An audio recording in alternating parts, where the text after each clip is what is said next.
Welcome friends. तो हम लोग आज जो विश्व का संविधान है उसके अंतर्गत हम लोग ब्रिटेन का संविधान पढ़ेंगे, जो कि मतलब बहुत ही इंटरेस्टिंग है। तो आपको इसको पढ़ने में एक अलग तरीके का मज़ा आएगा कि किस तरीके से चीज़ें यहाँ पे घटती हैं। और सबसे बड़ी चीज़ की कहा जाता है कि इंग्लैंड का संविधान कभी लिखा नहीं गया, तो उसके पीछे भी क्या राज है हम लोग इस चीज़ को समझेंगे कि उसके पीछे क्या ऐसी वजह रही हैं कि वहाँ के संविधान को लिखने की ज़रूरत नहीं पड़ी है। तो सबसे पहले शुरू करते हैं। तो हमारे पास बहुत सारे पॉइंट हैं, तो ब्रिटेन के कुछ पॉइंट में हम देखेंगे। तो चलिए शुरू करते हैं। तो पॉइंट ए है कि दुनिया का सबसे क्लासिकल संविधान है, मीन्स सबसे परंपरागत संविधान है। मतलब कि वहाँ पे माना जाता है कि वहाँ की परंपराएं ही संविधान की सब कुछ वहाँ पे बल देती हैं।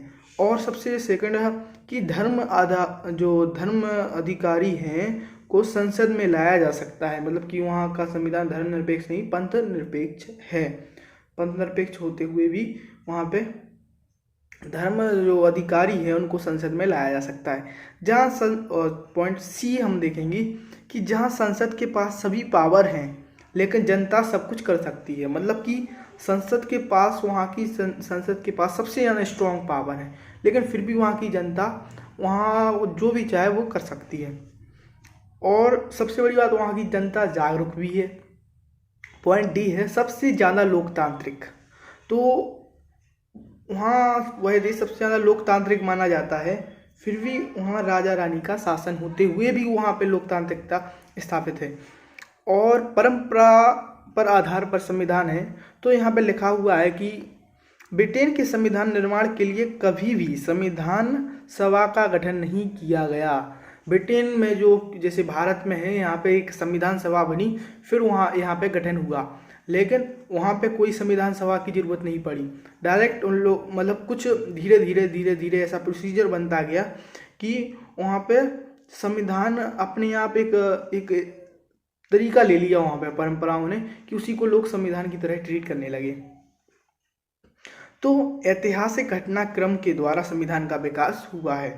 और वहाँ पे एक गौरवमयी क्रांति हुई थी, और उसके द्वारा जो राजा था उसकी शक्तियों को क्या कर दिया गया था, सीमित कर दिया गया था। एक गौरवमयी क्रांति हुई थी, उसके जरिए वहाँ के राजा की जो शक्तियाँ थी उसको सीमित करके संसद की शक्तियाँ बढ़ा दी गई थी।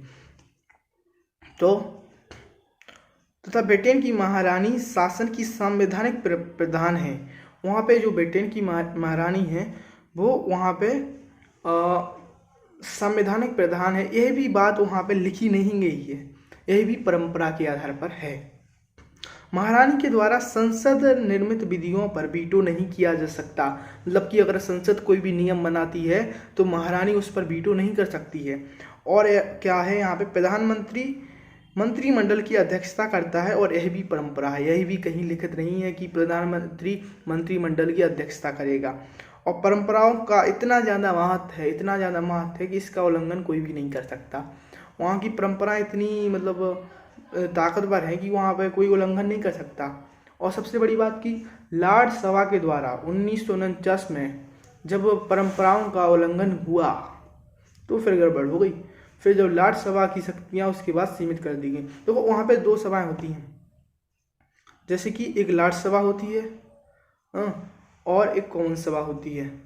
तो जो लॉर्ड सभा होती है वो भारत के जैसे उच्च सदन होता है उस तरीके से होती है, और जो कॉमन सभा होती है वो जैसे भारत का निम्न सदन होता है जैसे लोकसभा, उसके लिए होती है, उसकी जैसी होती है। तो 1949 में परंपराओं का उल्लंघन किया गया, तो परिणाम स्वरूप क्या हुआ, लॉर्ड सभा की शक्तियाँ समाप्त कर दी गई। और इस लॉर्ड सभा की शक्तियों को समाप्त करने के बाद क्या हुआ, तो जब लॉर्ड सभा की शक्तियाँ मतलब बहुत ही कम कर दी गई, और वो शक्तियाँ किसको मिल गई, कॉमन सभा को मिल गई। तो अब कॉमन सभा शक्तिशाली सदन बन गया, और लॉर्ड सभा सबसे कमजोर सदन बन गया दुनिया का, विश्व का। तो विकास और संयोग का विषय रहा है यह संविधान। अब देखते हैं कि यहाँ पे जो संसदीय सर्वोच्चता का सिद्धांत है वो किस तरीके से लागू होता है। जैसे कि ब्रिटेन में लोगों की सर्वोच्चता को ध्यान में रखते हुए वहाँ की संसद की सर्वोच्चता को ध्यान में रखा गया है। तो इसका सिद्धांत किस तरीके से लागू होता है, तो यहाँ पे एक कहावत है कि ब्रिटेन की संसद ब्रिटेन की संसद सब कुछ कर सकती है, परंतु एक पुरुष को नारी और नारी को पुरुष नहीं कर सकती है। मतलब कि ये सिद्धांत ये दिखाता है कि ब्रिटेन की संसद कोई भी चीज़ कर सकती है बजाय इस चीज़ के, मतलब कि बहुत ज़्यादा शक्तिशाली है। दूसरा पॉइंट यहाँ पे है कि ब्रिटेन की संसदीय सर्वोच्चता के निम्नलिखित कारण हैं। तो क्या क्या कारण रहे हैं कि वहाँ पे ब्रिटेन की जो सर्वोच्चता है, संसदीय सर्वोच्चता है, वो लागू की गई है। तो पहला कारण है लिखित संविधान के अभाव के कारण सर्वोच्च विधि एवं सामान्य विधि में कोई अंतर नहीं है। जो यहाँ जैसे भारत में है तो वो कुछ विधि हमारे यहाँ संवैधानिक विधि है, कुछ नॉर्मल विधि है। तो संवैधानिक विधि सर्वोच्च विधि के क्या है, नीचे है। जो सामान्य विधि है वो सर्वोच्च विधि के क्या है, संवैधानिक विधि के क्या है, नीचे आती है। लेकिन यहाँ पे ऐसा कोई नहीं है। लेकिन यहाँ पे जो भी विधि संसद द्वारा बनाई जाती है, जो भी बात संसद द्वारा बनाई जाती है, वो ही सबसे निर्मित सही विधि और सर्वोच्च विधि मानी जाती है। सेकेंड पॉइंट है, ब्रिटेन में न्यायिक पुनरावलोकन जैसा कोई विचार विद्यमान नहीं। जैसे भारत में कोई भी सब्जेक्ट होता है तो हमारी जो न्यायालय है, हमारा सुप्रीम कोर्ट है, उस पर क्या कर सकता है, पुनरावलोकन, रिव्यू दे सकता है। लेकिन यहाँ पे ऐसी कोई बात नहीं है।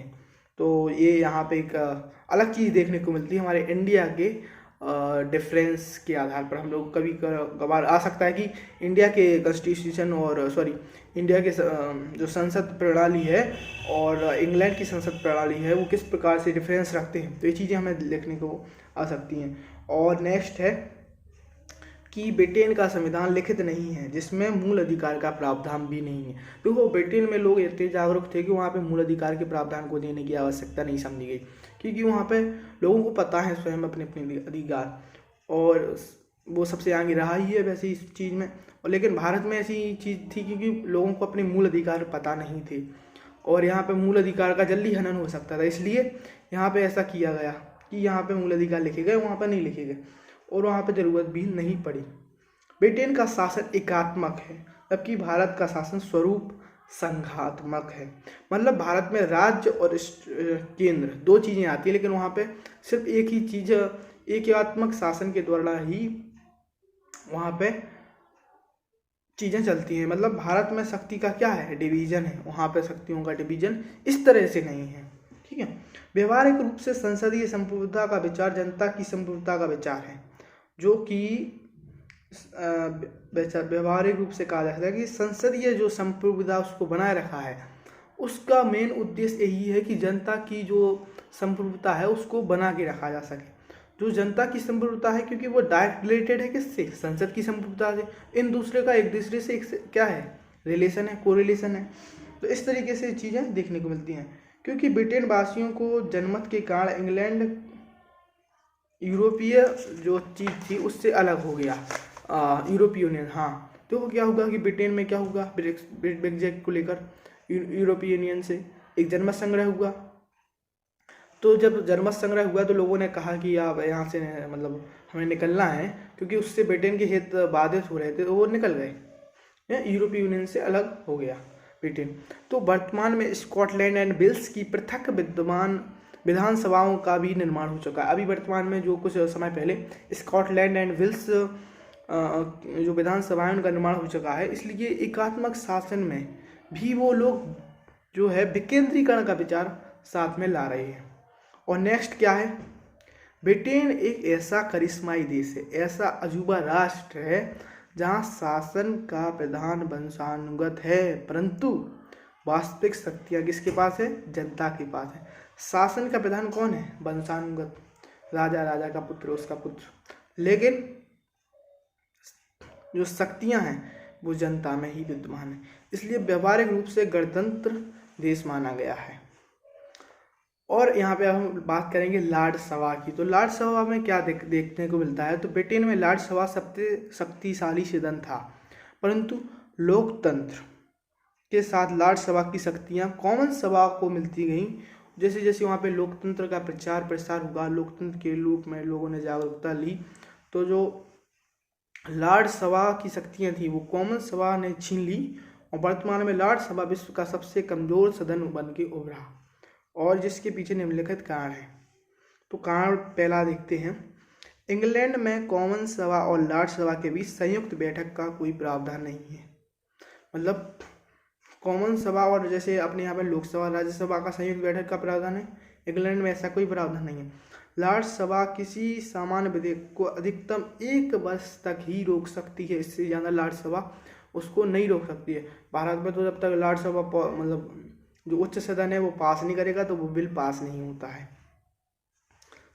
जिसके पश्चात से दोनों सदन में पारित मान लिया जाएगा। इंग्लैंड की परंपरा के अनुसार मंत्रिपरिषद का सदस्य लॉर्ड सभा का नहीं होता, प्रधानमंत्री भी कभी भी लॉर्ड सभा का सदस्य नहीं होगा। लेकिन भारत में ऐसा कभी कभार हो जाता है कि जो उच्च सदन है राज्यसभा, उसका सदस्य कभी कभार प्रधानमंत्री बन सकता है, लेकिन उसको बाद में फिर वो करना पड़ता है, सीटें जीतनी पड़ती हैं।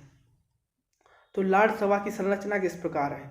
तो लॉर्ड सभा में कुछ लॉर्ड आध्यात्मिक लॉर्ड होते हैं जो कि चर्च के पादरी होते हैं। सेकंड, आजीवन लॉर्ड होते हैं, कुछ लॉर्ड आजीवन होते हैं। कुछ लॉर्ड वंशानुगत लॉर्ड होते हैं।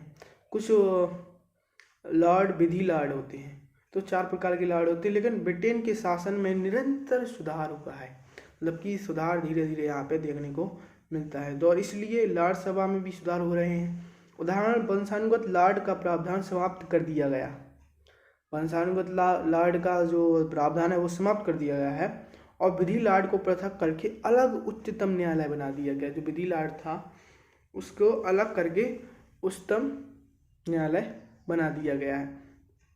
तो और एक चीज़ और मेन चीज़ देखने को मिली है कि जो लॉर्ड सभा है उसमें अब महिलाओं का प्रवेश भी आरंभ हो गया है, और इसको निर्वाचन करने के संबंध में भी बहस शुरू कर दी गई है। तो अब लोग इसके भी निर्वाचन के लिए आगे आ रहे हैं कि अब लॉर्ड सभा में भी निर्वाचन मतलब होना चाहिए। तो ये चीज़ें हैं जो नई चीज़ें देखने को सामने मिलती हैं।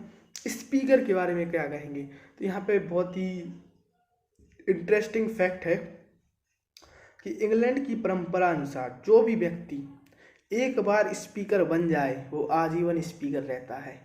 भारत में ऐसा नहीं है, खैर इंग्लैंड में ऐसा है कि वो आजीवन स्पीकर रहेगा। तो ये चीज़ें हैं कि जो इंग्लैंड का संविधान है बहुत ही इंटरेस्टिंग है, और इंटरेस्टिंग होने के साथ बहुत ही इम्पोर्टेंस रखता है एग्ज़ाम पॉइंट ऑफ व्यू से, क्योंकि एक बहुत अनोखा और विचित्र कहा जाने वाला संविधान ये संविधान है जो कि कभी लिखा ही नहीं गया। थैंक यू, आज के लिए इतना ही। Have a nice day, bye.